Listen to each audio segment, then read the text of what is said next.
అమ్మోరు సోమవారం నుండి శనివారం వరకు రాత్రి 7:30 మీ ఈటీవీలో.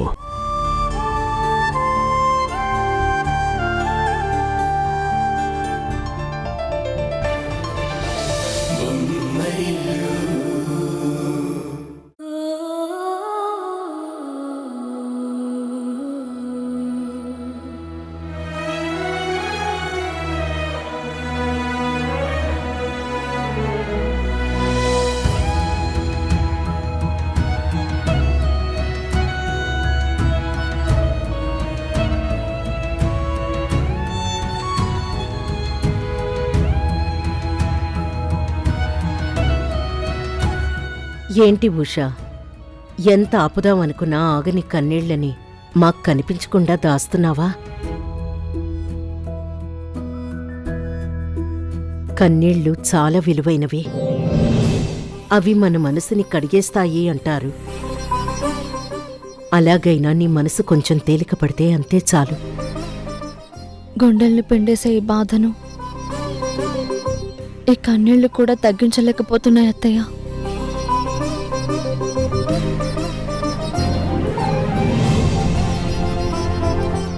నా ఈ అర్థం లేని జీవితం ఎంత క్రూరంగా, నా జీవితం నాకే శత్రువుగా ఎందుకు మారిందో నాకు అర్థం కావడం లేదత్తయ్య. నీ పట్ల క్రూరంగా ప్రవర్తించింది, నీ జీవితానికి శత్రువుగా మారింది ఆ పల్లవి అలియాస్ నిషా.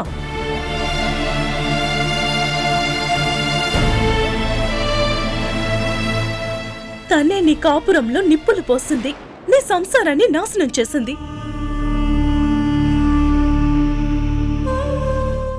ఎవరు చేసినా ఎందుకు చేసినా జరగరాంది జరిగిపోయిందక్క. 7 అడుగులు వేసిన వాడితో జీవితాంతం కలిసి నడవలేనని దూరంగా వచ్చేశాను.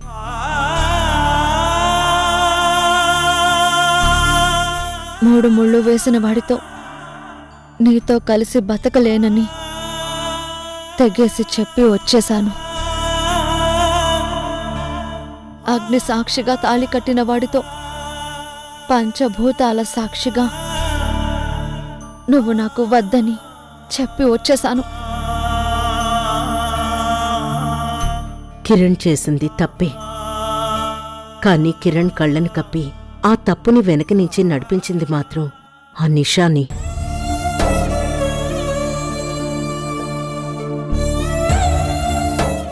పల్లవిగా వాడి జీవితంలోకి అడుగుపెట్టి వాణ్ణి అడుగడుగునా తప్పుదోవ పట్టించింది. పిఆర్ఓగా పరిచయమై ఎప్పుడూ పక్కనే ఉంటూ వాడికి తెలియకుండా గోతులు తవ్వింది. స్నేహితురాళ్ళంటూ వాడికి చెడు అలవాట్లు నేర్పించి వాణ్ణి పతనం వైపు నడిపించింది. కుటుంబంలో ఒకదానినంటూ మనకు దగ్గరై మన కుటుంబాన్ని నాశనం చేసింది. పల్లవిగా వచ్చిన నిషా వాణ్ణి నిషాలోకి దింపి తప్పు చేసేలా చేసింది. చేసిన తప్పుని సరిదిద్దుకోవడం కోసం వాడిదంతా చేయాల్సొచ్చింది. కారణం ఏదైనా ఆయన చేసిన తప్పుని నేను ఎప్పటికీ క్షమించలేనత్తయ్య. ఆయనకి అర్ధాంగిగా ఆయనకి తెలియకుండా జరిగిన తప్పుకు నేను కూడా బాధ్యత వహించాను. దానికోసం ఎంతో భరించాను.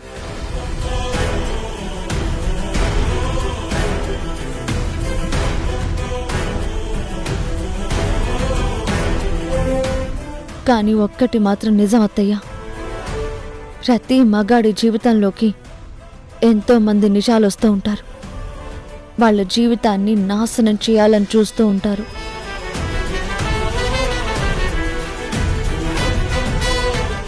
కానీ ఆ మగాడు పద్ధతిగా ఉన్నంతకాలం ఏ నిషా వాళ్ళని ఏమీ చేయలేదు. నీ 100 ఏళ్ల సంసార జీవితానికి ఆ నిషా ఒక గ్రహణంలా వచ్చింది. త్వరలోనే ఆ గ్రహణం వీడి మళ్లీ ఉషా కిరణాలు ఎప్పటిలానే వెలుగులు పంచాలని, మళ్లీ జీవితాన్ని పంచుకోవాలని కోరుకోవడం తప్ప మేమేమీ చెయ్యలేము ఉషా. మాకు పట్టిన గ్రహం వీడేది కాదక్కా, శాశ్వత గ్రహణం. నా జీవితం ఎప్పటికీ ఆ చీకట్లో మగ్గిపోవాల్సిందే.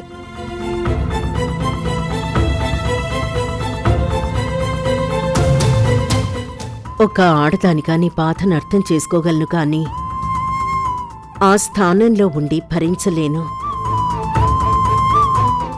మనిషికి ఆత్మాభిమానం కంటే ఏదీ విలువైంది కాదు. కష్టాలొచ్చాయని నీ వ్యక్తిత్వానికి వ్యతిరేకంగా ఎవరితోనూ దేంతోనూ రాజీ పడమని చెప్పట్లేదు,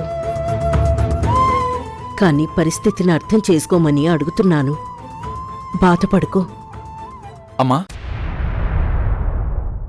ఉషని ఒంటరిగా వదిలేయండి. ఈ సమయంలో మన ఓదార్పు తన బాధని పెంచుతుందే గాని తగ్గించదు.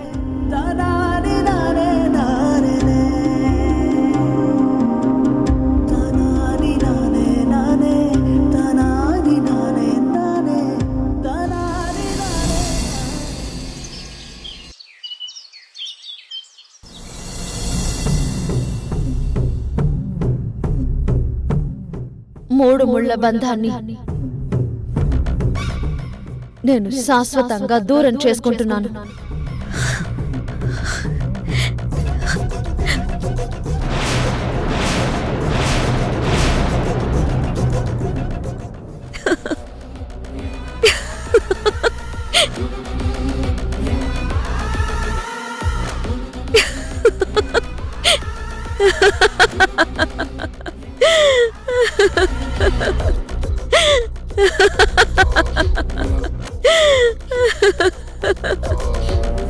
ఏటిది ఇలా నవ్వుతుందేటి?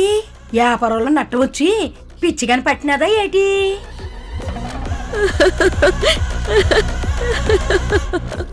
మేఘనా, అంత సంబరపడిపోతున్నావు ఏటైనదేటి? నా శత్రువు కిరణ్మయ్ కుటుంబంలో భూకంపం వచ్చింది. ఆ భూకంపానికి కిరణ్ ఉషాల జీవితం కుప్పకూలిపోయింది. ఇన్ని రోజులు మొగుడే దైవం అని మాటలు చెప్పిన ఉష ఇప్పుడు మొగుడికి దూరం అయింది. ఆ దూరాన్ని ఇంకా ఇంకా పెంచాలి. ఎంతగా అంటే ఇక ఎప్పటికీ దగ్గర కాలేనంతగా. ఎందుకమ్మా ఆ ఇంటి చిన్న కోళ్ళంటే నీకెంత కోపం? కోపం చిన్న కోడల పైన మాత్రమే కాదు, చిన్న కోడలు మా ఇంటి దేవత అంటూ వెనకేసుకొచ్చే మా అత్త మీద, ఆమె ఏం చెప్తే దానికి తలూపే మా మావ మీద. పెద్ద కోడల్ని నేనుండగా నాకివ్వని గౌరవం దానికిచ్చారు అంటే వాళ్ళ నమ్మకం అది నాకన్నా గొప్పదనేగా. అందుకే వాళ్ళ నమ్మకాన్ని వమ్ము చేశాను. ఈ మేఘన అంటే ఏంటో చూపిస్తా. ఇదేటు పోయింది? పోతావే, నాశనం అయిపోతావే నీ జమ్మోడా. అంత మంచి మనుషులు పారు చేయడం చూస్తే నీ మోడు పొగులుతుంది. ఇదేంటి నన్ను అనాల్సిన మాటలు అట్టు తిరిగి మాట్లాడుతుంది? ఇప్పటికైనా బాగుపడే. నువ్వు చేసిన పాపానికి పోతావే, మట్టిగా నువ్వు పోతావు. ఏ రామ్లమ్మ, నువ్వు నన్నే అంటున్నావు కదా? ససే నిన్నెందుకంటానమ్మా? టీవీ సీరియల్లో నీలాంటి కోళ్ళు ఒకటి అత్తామామని ఎలగొట్టి తోడుగల భర్తను దూరం చేసి మొగుడిని ఇంట్లో నుంచి ఎలగొట్టేసేసి ఒంటికని రాచేసిలాగా అలా మిగిలిపోనదట. దాన్ని తిడుతున్నాను. ఓవర్ యాక్షన్ ఆపు. నువ్వెవరిని అంటున్నావో నాకు అర్థమైంది. అర్థమైనది కదా, సంతోషం.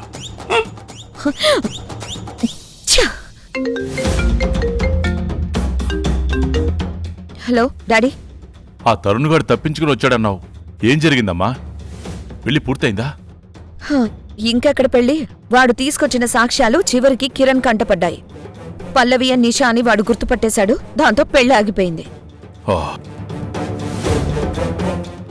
నిన్ను నమ్మి చేసిన పొరపాటుకి ఆ నిష ముందు నా పరువు పోయింది.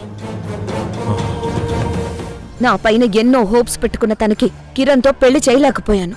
ఓ, పోనీలేమ్మా, అన్నీ మనం అనుకున్నట్టు జరగవు కదా. అయినా తను పెళ్లి చేయకపోతే ఏంటి? ఆ కిరణ్కి ఉషని దూరం చేశావు. నిన్ను ఎన్నోసార్లు అవమానపరిచినా ఆ ఇంటికి సొసైటీలో పరువు మర్యాద లేకుండా చేశావు. అది చాలదా? అవును డాడీ, నేను అనుకున్నది చేయడానికి ఇది నేను వేసిన మొదటి అడుగు మాత్రమే. ఇక మీదట ఆ నిషాన్ని అడ్డం పెట్టుకుని వాళ్ళని ఆడించే ఆటకి ఆ ఇల్లే కాదు, ఆ వంశం మొత్తం పునాదులతో సహా తుడిచిపెట్టుకుపోవాలి. ఆ కిరణ్ గాడి మొత్తం, సంజయ్ గాడి పరువు మొత్తం తీసేయాలి. అప్పుడు గాని నా కూతురికి మనశ్శాంతి ఉండదు.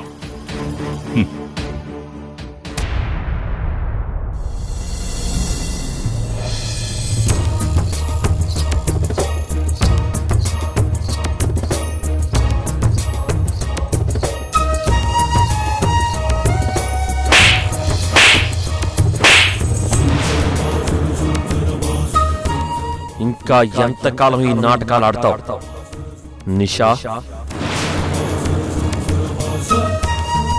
నేను ఉషాని పెళ్లి చేసుకోవడంతో ఎలాగైనా నన్ను దక్కించుకోవాలని ప్లాస్టిక్ సర్జరీ చేయించుకొని రూపం మార్చుకొని పల్లవిగా వచ్చావు.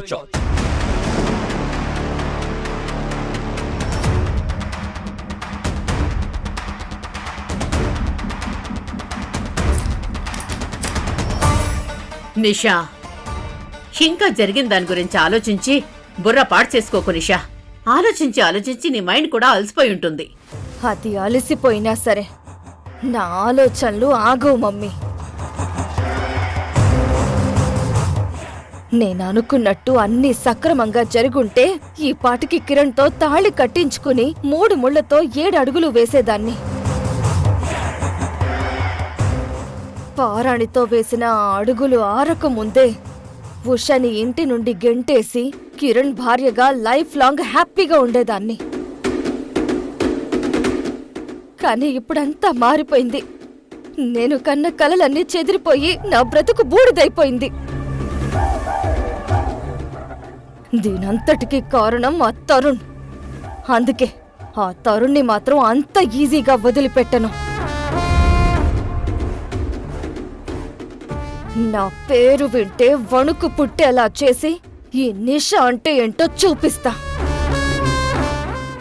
నేను కూడా అంతే.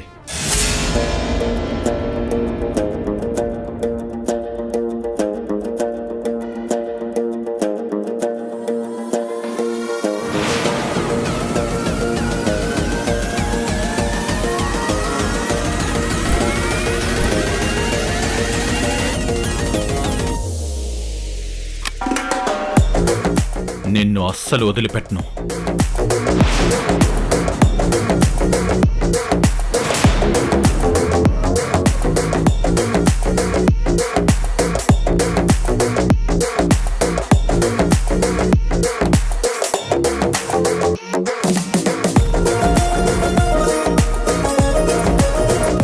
ఏంటి నిషా, పాత జీవితం కొత్తగా ఉందా?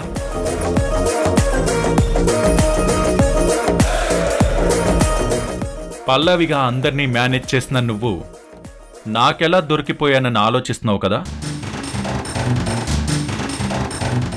నీకెందుకంత శ్రమ? నేనే చెప్తాను విను. పల్లవిగా పేరు మార్చుకున్న నీకు రూపం మారింది, కానీ నిషాగా ఆలోచించే నీ థాట్ ప్రాసెస్ మారలేదు. ఆ ప్రాసెస్లో భాగంగా ఒకరోజు గెస్ట్ హౌస్లో కిరణ్ వల్ల తప్పు జరిగిందంటూ డ్రామా క్రియేట్ చేసావు చూడు. ఆ రోజే నాకు నీ మీద మొదటిసారి అనుమానం వచ్చింది.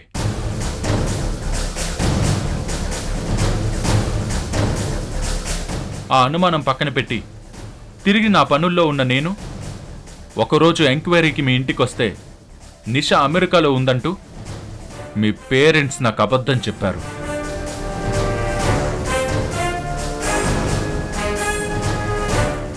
కానీ దాన్ని నేనంతగా మైండ్లోకి తీసుకోలేదు.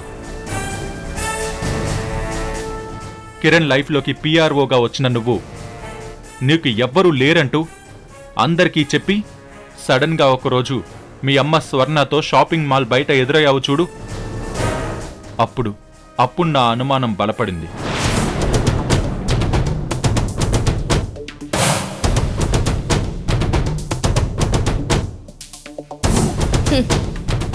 నువ్వు చెప్పిందంతా కరెక్టే మిస్టర్ సస్పెండెడ్ ఏసీపీ. నువ్వు ఏం చేసినా అప్పుడు నా గురించి నీకు ఎక్కడ తెలిసిపోతుందో అని భయపడేదాన్ని. కానీ ఇప్పుడు ఆ అవసరం లేదు. తెలుసు, ముసుగులో ఉన్నంత వరకే నువ్వు తాబేలువి.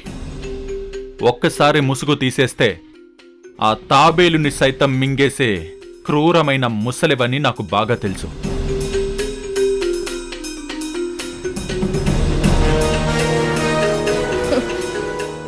అయితే తెలిసి కూడా ఈ నిషాదారికి అడ్డు రావాలని చూస్తున్నావా? నా కుటుంబం జోలికొస్తే ఎవ్వరి దారికైనా అడ్డొస్తా. కావాలంటే ఎదురొచ్చిన వాళ్ళ అడ్డం కూడా తొలగిస్తా. ఆవేశంలో నువ్వు మాట్లాడేది ఒక అమ్మాయితో అన్నది మర్చిపోతున్నావు. నేను మాట్లాడేది నా తమ్ముణ్ణి మోసం చేసి వాడికి భార్యని దూరం చేసిన ఒక అమ్మాయితోనే అని గుర్తు పెట్టుకునే మాట్లాడుతున్నాను. అయితే ఇప్పుడు నేను చెప్పేది కూడా నువ్వు గుర్తు పెట్టుకో. నా గురించి అందరి ముందు నువ్వు నిజం బయట పెట్టగానే నా చాప్టర్ క్లోజ్ అయిపోయిందని అనుకోకు. కిరణ్ని నా సొంతం చేసుకుని మళ్ళీ కొత్త చాప్టర్ ఓపెన్ చేస్తా. అయితే చాప్టర్ కాదు కదా, మొదటి పేజీని కూడా టచ్ చేయనివ్వను. నువ్వు మర్చిపోయావనుకుంటా. ఆల్రెడీ నన్ను ముట్టుకున్నాడు కాబట్టే కట్టుకోవాలి అనుకున్నాడు. కరెక్ట్. కానీ నువ్వు నిషా అన్న నిజం తెలిసాక నిన్ను చీకొట్టాడు కదా. అంత మాత్రానా నా కడుపులో బిడ్డకి కిరణ్ తండ్రి కాకుండా పోతాడా? లేదు కదా. నీ కడుపులో పెరుగుతున్న బిడ్డకి తండ్రి నా తమ్ముడు కాదని నేను నిరూపిస్తే అసాధ్యం. ఆ అసాధ్యాన్ని నేను సాధ్యం చేసి చూపిస్తా. నువ్వు ఏం చేసినా కిరణ్ నమ్మడు. నాకు నమ్మకాలతో పనిలేదు, నిరూపించే సాక్ష్యాలతోనే పని. అయితే తీసుకురా సాక్ష్యాన్ని, నిరూపించు ఆ నిజాన్ని. ఆ సాక్ష్యాన్ని తీసుకురావాలన్నా, నిజాన్ని నిరూపించాలన్నా నువ్వు DNA టెస్ట్కి ముందుకు రావాలి.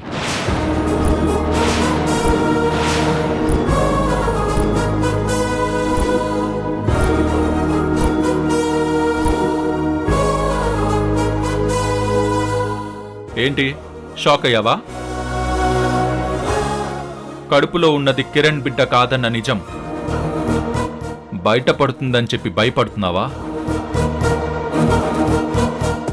నీ భయం నీ తప్పుని బయటపెడుతుంది. నా నిజం నా తమ్ముణ్ణి నీ నుంచి కాపాడుతుంది. చాలు తరుణ్, ఇప్పటికే దాని రూపం బయట పెట్టి పెద్ద తప్పు చేశావు. ఇంతటితో ఇదంతా ఆపే.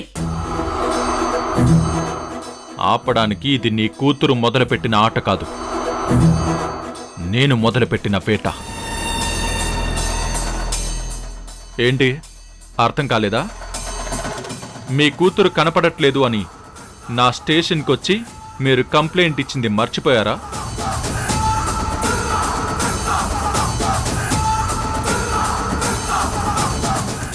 మీరు మర్చిపోయినా నేను మర్చిపోలేదు. అందుకే ఆట మీరు మొదలుపెట్టినా వేట నేను కొనసాగించాను.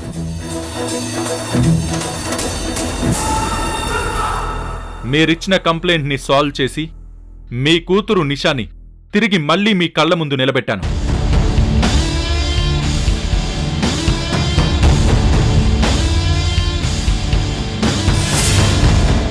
మీరు గుర్తు చేయాల్సిన ముఖ్యమైన విషయం మరొకటుంది. అదేంటంటే, నేను సస్పెండెడ్ ఏసీపీ కావచ్చు, కానీ ఎప్పుడూ నా డ్యూటీ చేస్తూనే ఉంటాను.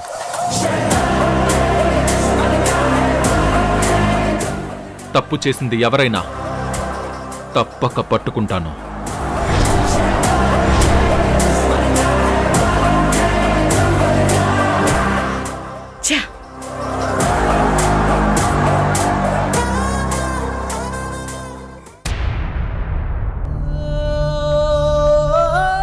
చివరి నిమిషంలో ఆ నిజాలు సాక్ష్యాలు కిరణ్ కంటపడి ఆ పెళ్లి ఆగిపోయింది.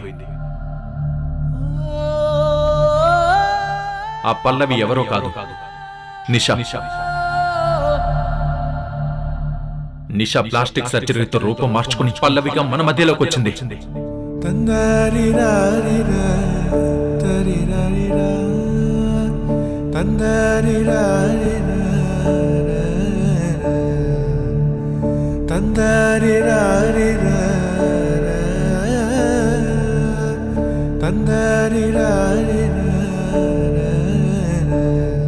అమ్మా ఉషా, జరిగిన దాని గురించి ఆలోచిస్తూ ఉంటే అది జీవితం ఉన్నంత వరకు గుర్తుకొస్తూనే ఉంటుందమ్మా.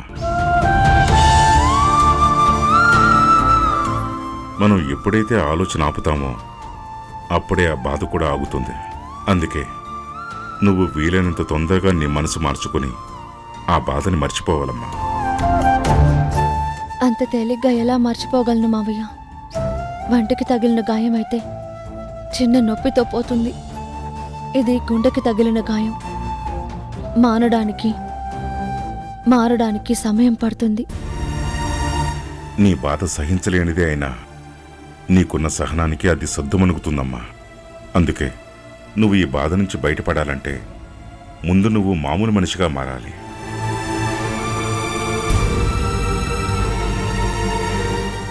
నువ్వు అలా మారటానికి నా దగ్గర ఒక ఆలోచన ఉంది. ఏంటి మావయ్య అది? మన ఉషా రియల్ ఎస్టేట్ బిజినెస్ని చూస్తున్న సంజయ్కి నువ్వు సహాయంగా ఉండమ్మా. వాడితో కలిసి నువ్వు కూడా మన బిజినెస్ వ్యవహారాలు దగ్గరుండి చూసుకో. అలా అయినా నువ్వు కొంతవరకు ఈ ఆలోచన నుంచి బయటకు వస్తావు. ఒకవేళ నీకు బిజినెస్ చూసుకోవడం ఇష్టం లేకపోతే ఇంతకు ముందులా తిరిగి సినిమాల్లో పాటల రచయితగా నీ ప్రయాణం మళ్ళీ మొదలుపెట్టమ్మా. అవునమ్మా ఉషా, నీ చేతిలో ఉన్న సరస్వతికి నీ మనసులో ఉన్న భావం తోడైతే నువ్వు మునపటిలా మారచ్చు. నేను చెప్పేది ఆలోచన మాత్రమే. ఆచరణలో పెట్టాల్సింది నువ్వే కాబట్టి ఏం చేయాలనే ఆఖరి నిర్ణయం నీ చేతుల్లోనే ఉందమ్మా.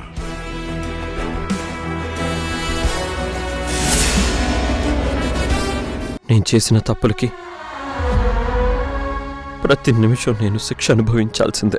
కొడుకే కదా అని క్షమించి వదిలేయటానికి ఉషా విషయంలో వాడు చేసింది తప్పు కాదు, పెద్ద నేరం. పిల్లలు పుట్టకపోవడానికి లోపం ఉంది ఉషలో కాదు, కిరణ్లో.